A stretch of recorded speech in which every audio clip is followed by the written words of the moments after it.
What's up, guys? Matthew, Actual Exotic Flips. Welcome to the third episode. So on the last episode, I basically covered that the vehicle that I bought from carsfromjapan.com had an overheating issue and it was burning oil, so definitely some major issues that are very cost prohibitive. The total cost for me to get all the machine work done, basically get the engine rooms part, the total quote I got was going over 10 grand, which is definitely way too expensive. So I decided to try to do the work myself, and basically the video that you're going to be seeing right now is the entire process of ripping the engine down to the bare block from a 1.1 liter Fiat Fire engine out of a 1996 Fiat Panda 4x4 that was imported from Japan a couple of years ago into the US. So I hope you enjoy. Unfortunately, there's not a lot of guides available for this. The Haynes manual that I have only goes up to a 95. I have a 96. There are a lot of similarities between the two, but there's a lot of differences and a few things we were just kind of winging it until we got it to split apart. One of my friends, Abe, got dragged into this project as well, so that is the other guy that you will be seeing. But it took us probably a good 9 hours or so to get all the footage and basically to do this entire project, because you have to drop the entire unit down. Battery went out a couple times, so there are some gaps or some holes in the footage, and that is why you will be seeing that. But I hope you enjoy, and I'll see you on the other side. So I tried to follow the guide the best that I could, and like I said previously, unfortunately, that I was not necessarily able to do that for everything. So we tried to piece things together the best we could, just get everything off. I am going to make a time lapse of this, and that way I don't bore you guys too much. So basically, first step first is taking off the hood. That way you get better access to things. Honestly, looking back, I don't really think we needed to do this. The engine and the transaxle dropped down from one unit, actually literally dropped down from the bottom. Did not have to pull it out from the top at all. And honestly, I don't even know if there would have been clearance to pull it up from the top. So basically, this is just prep right now, getting everything ready. Obviously, we're both kind of excited. I was hoping this vehicle can be painful to work on sometimes, so I was hoping this would be an easy process, or as easy as it could be. That was not necessarily the case. So obviously, mark where the hood hinges go. I think that is a pretty good idea. That way, when we get everything assembled and put back together, everything will be straight and good to go.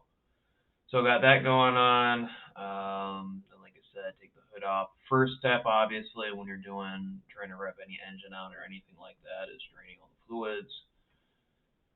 So we will get to that, and I will get back to you when we're at the next step.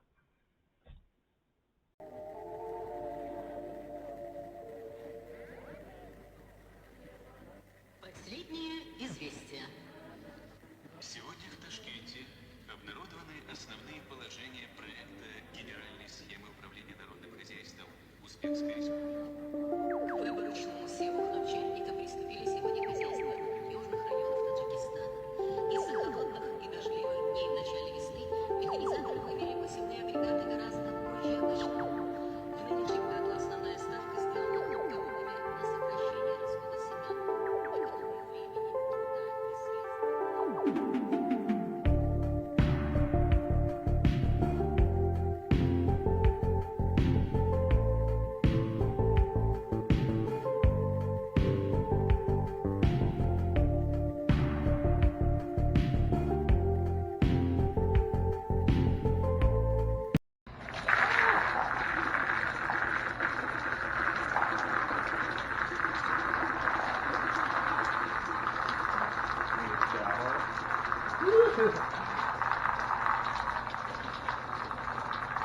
Well, I'll get the strays out of here.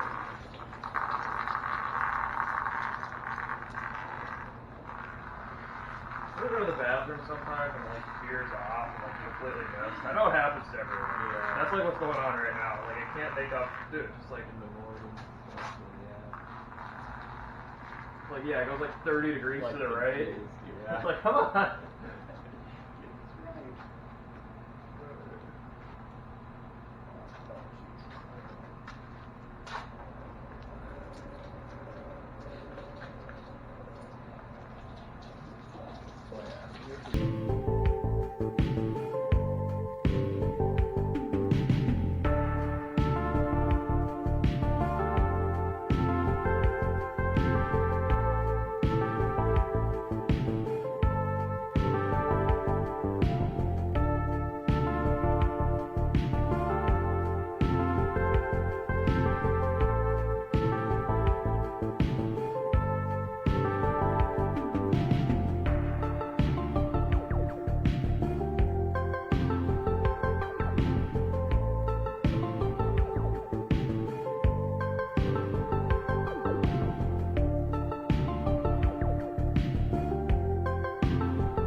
So this happens to be conveniently where the battery died. So long story short, we got all of the fluids drained, and basically after that happened, I had some issues with the drain plug for the actual transmission and getting that off. I ended up having to use a big long cheater pipe that was probably never removed ever.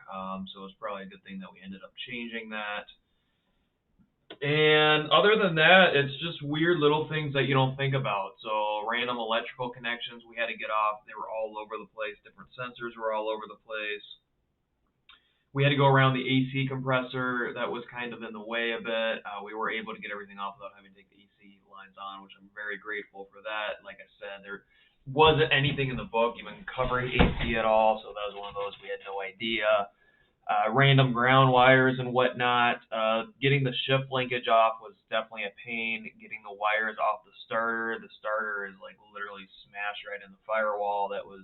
We ended up getting it off. There's only 2 wires, but it was a very difficult process. So basically between everything, speedometer cable, had to get the clutch cable off. Some of them were simple to do. Some of them were not really as simple. And we ended up basically getting all that taken off and apart. When we dropped the engine, and I completely forgot the guide that I have is for a 4x4, is not for a 4x4. The vehicle that I have is a 4x4, and it did not cover at all anything about the transfer case, or transfer case in quotations, the 4x4 system at all, and there's a rod that basically connects the rear drive shaft to the front, and that was kind of messed up a bit. There's a bushing that goes in there that completely tore apart that I'm going to have to order. Other than that, though, that's really the only damage. We had to take the rear drive shaft off, which is not that difficult at all. Actually, I think it was held on by some cap screws or something like that. Thankfully, this vehicle did not have very much rust, especially under the undercarriage, so it wasn't that big of a deal. So with the engine out of there, and we got, like I said, we just put a jack on the ground, and we were able to basically drop the entire engine on that jack. We didn't have to use an engine lift or anything like that, or a cherry picker or whatever. So we were able to get everything taken apart, and it was relatively, I wouldn't necessarily say smooth, definitely a full day, but we were able to get it done in a day. And after that, we had to split the transaxle. We need to get it down to a bare block to get everything rebored and remachined. So we were able to get the transaxle off that, and then it was basically just taking the top end apart, which isn't very difficult. It's overhead cam, so you have to take the cam out, the engine out. It's not a big deal at all. And basically, there's a few bolts you got to take off. They're torqued down pretty hard, but once you get them off, the entire head literally pops right off. And other than that, there's weird, a couple weird little things here and there you have to take off. But once you get down to that point, it's probably the easier part of the job for sure. I do have all the footage of that. Unfortunately, all of the footage of, like I said, just taking off the miscellaneous things did go missing. But the guts of the engine, you will be able to see that entire process.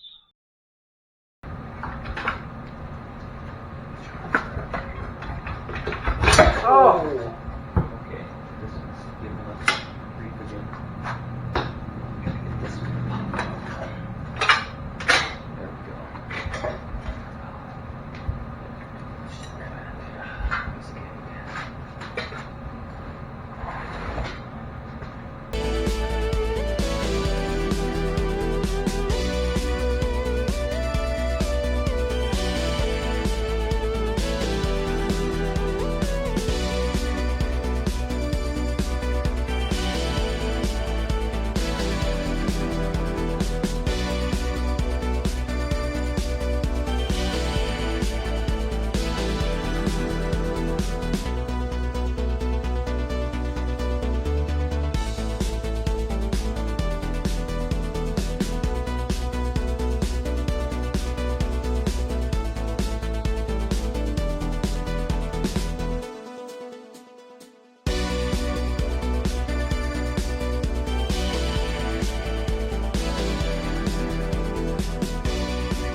Well, that is pretty much it for this episode. So that is the engine completely ripped apart and separated from the transaxle. On the next episode, we will take the engine apart piece by piece, get it down to a bare block, and get it down to a bare head, and hopefully get everything machined back together and see what we can do with this car. So thank you for watching, and I will see you soon.